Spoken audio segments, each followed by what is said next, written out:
تسهيلات وعروض مغرية مرتقبة وفي الأيام القليلة المقبلة بالنسبة للجزائريين المتجهين نحو الشرق وبالضبط إلى الجارة تونس، تخفيضات في التذاكر والحجوزات الفندقية والعديد من التسهيلات التي من شأنها أن تحافظ على الوتيرة السنوية لتوافد الجزائريين نحو تونس، وقد ترفع العدد بالمقارنة مع السنوات الماضية.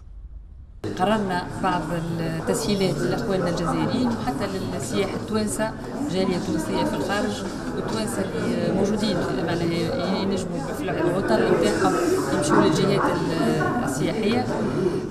تخفيض في أسعار النزل، تخفيض في أسعار لي بيي دافيون، لي بيي باتو.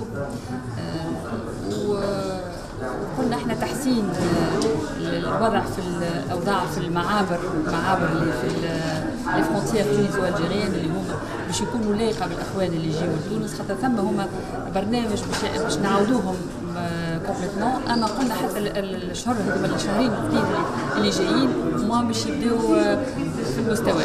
من جهتها وتضامنا مع الحكومة التونسية، فقد اتخذت الجزائر إجراءات تحفيزية بغرض حث الجزائريين على التوجه إلى المدن السياحية التونسية. من الطبيعي ومن العادي أن تقف الدولة الجزائرية مع الدولة الجارة الشقيقة تونس. من الطبيعي ومن العادي أن يقف الشعب الجزائري مع الشعب التونسي، إن على مستوى التضامن في المحنة، أو على مستوى التنديد بهذا الإرهاب الهمجي، أو على مستوى المساعدة والوقوف مع الشعب التونسي ودولة تونس.